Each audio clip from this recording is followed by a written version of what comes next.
Welcome to Feel the Screams podcast. Today we're going to be talking about the movie Undertone. So the movie Undertone, I literally just got out of the theater, and the two things I've heard about this movie, well, three things actually. One, it has a great sound design. Two, it's a slow burn. And three, the ending is crazy as hell. And I will say all three of those things checked out pretty well when I went and saw it. I will say the ending was so intense. A lady in my theater, whenever the movie was ending and everyone was walking out, she had a panic attack. She was literally having trouble breathing. She was crying. Some people went over to her and talked her down, grounded her. She seemed to be fine as I was walking away. They had the situation covered. But I felt like my general theater, like they had a really good time watching it. There was a group of about 10 of us, and in that group of 10, about 15-20 minutes into the movie, there was a group of like teenage boys, and I think they snuck into the theater, and they sat right behind me. We're all watching it, and like when it was all said and done, like I used the restroom, and while I was doing that, the group of teenage boys that snuck in, they came afterwards, and all of them, their eyes were just like wide, and they looked really freaked out. I heard them talking to each other, and they're like, "Yeah, man, I just don't do well with the spiritual stuff." And they even like talked to me a little bit. They're like, "What did you think? Like, what wasn't that ending insane?" And I was like, "Yeah, it was. Like, it was pretty scary." On my way home, I just kind of looked at a few thoughts, seeing what people thought about the movie in general. And there's kind of two crowds that this movie's falling in. One, some people are saying that they were very bored during this movie, and then there's another crowd of people that they're kind of echoing what is on the actual poster of the movie, like it's the scariest movie I've ever seen, it's haunting me. One person said it is the next Hereditary, which after seeing it, like I did not get Hereditary vibes. Like sure, there's some similarities, but I would actually kind of compare this movie to Paranormal Activity, which is kind of ironic because the director, Ian Tuason, is going to direct the next Paranormal Activity movie. So, after watching this, I'm kind of like, the franchise is in good hands. But he even said he kind of drew inspiration from the very first Paranormal Activity movie while making this film. And I could definitely see that. Just some sound effects that were used, like the heavy thumping that you can hear throughout the film. Is this film slower? Is it a very slow burn? Yes, it is. There were some parts to where I was sitting there and I'm like, man, if they just would have threw in like a little jump scare there, like that would have been a terrific scene. But I do appreciate kind of how slow it moves because eventually when the bomb drops pretty hard. And that's the great thing about slow burn type films is whenever they actually go for the scare, like the scare does feel earned, at least in my opinion. So the first two-thirds of the film, it kind of follows a pattern of a podcaster named Eve. She has a co-host that we never see.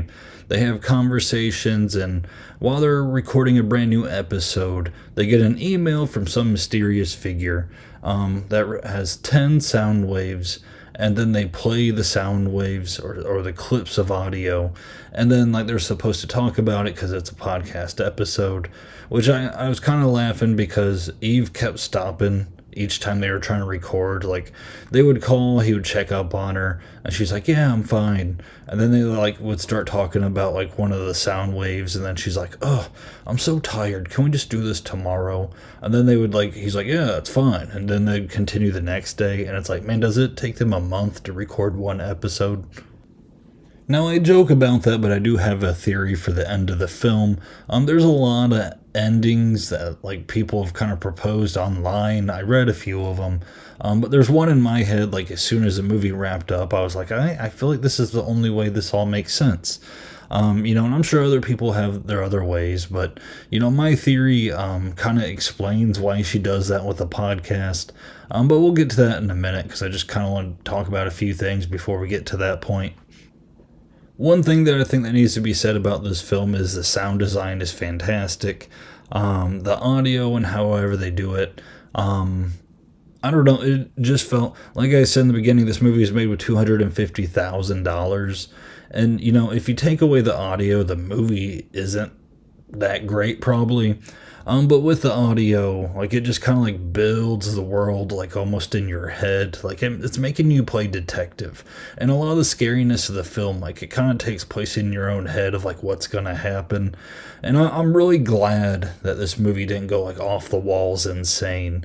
Whenever it did end, and through the chaos of someone having a panic attack and all the other stuff going on, like there was one person that was like, man, I thought the mom was like gonna get up and like take off running after her, like 40, 50 minutes in. And in my head I'm kind of like, no, I'm glad they didn't do that. Like we didn't need the mom sprinting at Eve. Like I feel like this movie was grounded enough to where it makes your imagination play.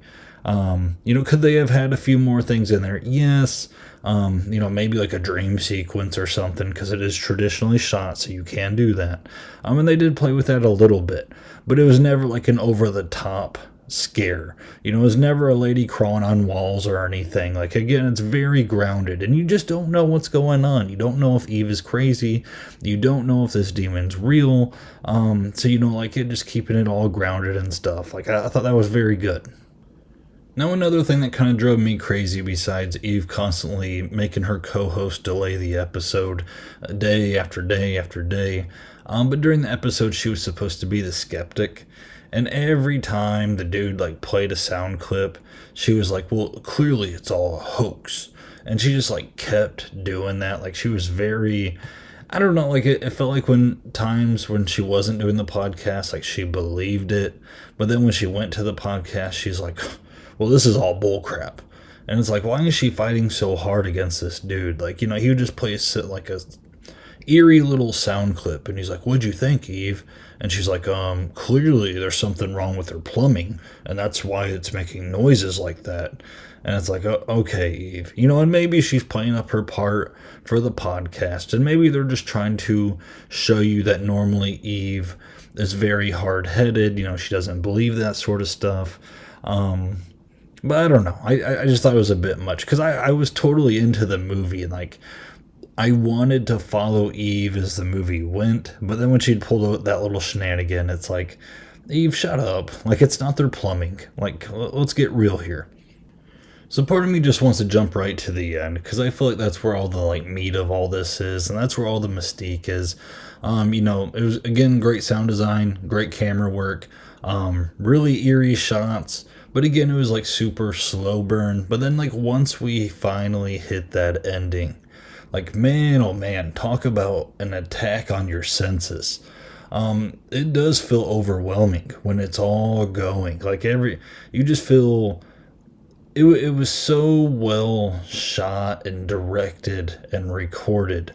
The way the camera's like flying up the stairs, and it's like doing like the 180-degree trick. Like the camera's literally turning sideways, and it just makes you feel uneven. And like the sounds, like they're chanting like that demon name. There's babies crying. By the way, Eve's pregnant during most of this film. And like it makes you wonder like where it's going, because she's got the sick mom, she's pregnant. And like the sound waves are talking about like killing kids, and the nursery rhymes, when you reverse them, really it's about adults hurting kids. And it's like, where is this going? And I think that might be where some people get disappointed, because like this ending is like open-ended. So if you're following this and you're like, oh, like, we're gonna go straight Hereditary on this, and like it gets like super scary, but then like the ending happens and you don't get it, I can see that being just like really frustrating. Or like it, the movie becomes something that you wish it was, and then like it's not that, so that's why you're disappointed.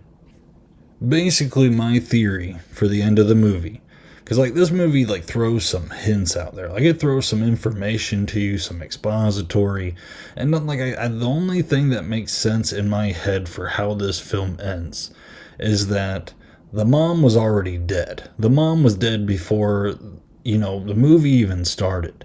And I think Eve was not pregnant. I think that she was pregnant, again, before the movie started. And I think when we watch the movie, we're watching Eve in the aftermath of like her losing her mom and her having a miscarriage of the baby. And I think that's like kind of where like the two themes lie. And I think like all of this madness that's going on, even the podcast itself, it's just like Eve spiraling out of control. And I feel like that would make the most sense because, like, if you watch it, like the podcast, like her co-host has all the answers, and I feel like that's in her head. Like she'll like ask these questions and he's like, oh, let me look that up, oh, I found it. And it's like, how is this dude googling so quick? Like, I know we have speech to text, but like there's no way he's finding it in 0.5 seconds. And that could just be a style thing of like trying to move the movie along. Like no one wants to hear the co-host go, oh, give me 1 second, click click click click click, oh, I misspelled that word, hang on 1 second, while I'm typing this, what'd you eat for dinner tonight? Like, no one has time for that. So it could have been a style thing. But I think he was just responding way too quick. And Eve, while she's sitting there on the podcast, like a lot of times her feedback that she's given, besides saying, oh, it's a hoax, like even in the end when it's all going insane, like she's not saying much at all. And then like it kind of goes to a point to where like she's talking, but she's not talking near her mic. And also there's parts in the film to where when she's freaking out, she's turning and she's looking at that urn that's sitting in the room. Why is she looking at the urn? Is her mom's ashes in there? Like, I feel like that has to play a part. I think because there's such the guilt that Eve has. Like, she even says, like, I killed my mom. And I think that, she just has that guilt because the mom constantly wanted her to pray. She didn't. She was busy. And then, like, when her mom finally passed, like, she, again, feels like she played a part in killing her. Did the mom commit suicide? I don't know. Like that little bit where the mom walks in reverse out of the room and then you hear screaming and it sounds like someone goes down the stairs. Maybe the mom like jumped down the stairs to end her life. I don't know. But I just feel like the absolute thing, at least to me in my head, is that, the mom was dead before the movie started, and I think she had a miscarriage before the movie started. Like, she didn't look pregnant. She did throw up the one time, but I think, mentally and psychologically, if you get enough messed up, you could make yourself throw up. Like, that's not that difficult. So, I definitely think that is at play. And I would say she wasn't showing that she's pregnant, but I can't recall how far along she was. I'm guessing not that far at all. But I think most of the stuff that goes on in this movie is in Eve's head. I think even that rationale can even play parts like when Darren calls Eve and he's like, hey, come to the party. Because, like, what douchebag would invite his girlfriend / wife, whatever they were supposed to be, to a party when she's supposed to be taking care of her mom that's, like, dying? I feel it would make more sense if he's trying to get her out of the house because she's grieving. That would make sense to me. Now, granted, I think he does say the lines like, oh, your mom will still be there in a couple hours, but maybe he's talking spiritually. I don't know. Now, granted, there's a lot of other theories out there. I got on Reddit on my way home just because I wanted to hear what other people thought. And man, oh man, like, there's theories that just, like, sprinkle, like, across the board. One person thought that the mom got possessed by the demon and attacked Eve. One person thought that Eve got possessed by the demon and attacked the mom. One person thought that the demon voice was a play on the patriarchy and was representing our government type system. I don't know. Like, some of them are like so far out there. I'm kind of like, well, like, that's cool that you think that, but I'm just having trouble following. And maybe I'm just not that smart to follow. I don't know. Maybe it's all above my head. But my little theory, I feel like that just fits best in my head as to what happens. To me, that just makes sense. Now, does that explain every little detail of the movie? No. But to me, when I'm trying to piece all this together, like, the great thing about this movie is it's one of those, if you go with your friends, like the car ride home, you could try to, like, guess and figure out, like, what actually happened. Because I think this is just kind of up for interpretation. Like, again, movies made on $500,000. How do you end this type of movie? How do you end it in a satisfying way? You could try to go Hereditary, but I don't know. I'm throwing that out as a joke just because I feel like every time a new horror movie comes out and every time a movie's like pretty good or freaks people out, people say, "Oh, it's the next Hereditary." And Hereditary is a fantastic film. But just that line, I'm kind of like, can we quit just comparing everything to Hereditary? I mean, it doesn't have to be a Hereditary. It could be its own thing. That's fine. It could be a trailblazer. And in a way, I think this film kind of is, just with the sound design. The people that went and saw it, like in the Dolby theaters, like they said that was like insane. I could only imagine. I was in a normal theater, and like the end for me, I was kind of like, I don't know, I was kind of putting my legs up, like, oh, what's gonna happen? Like I didn't look away or anything. But man, like it was an intense spike and scariness, which was cool to see. It's been a while since I felt that in a theater. Well, I feel like I am like rambling at this point because like it is a fun movie, but I don't want to just keep repeating myself over and over again. I know my theory was just kind of like almost half baked.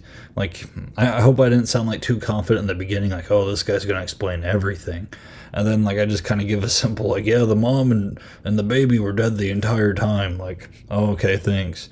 I feel like I'm rambling, but again, it's fun. If you have your theories as to how this film ended, let me know in the comments because I want to hear all the theories. I really did enjoy this movie.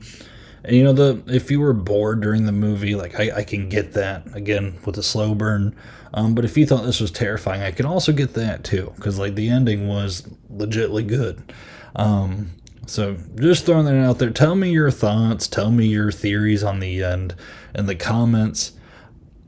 If you could, give this video a like. It gets it out to other people. And feel free to subscribe. That's always nice. Again, had a lot of fun watching this. It was wild. It was different. I've never seen someone having a panic attack walking out of a theater. That was a first. So, I mean, it definitely rattles some people, this type of film. But, again, other people just find it boring. So, tell me what crowd you belong in.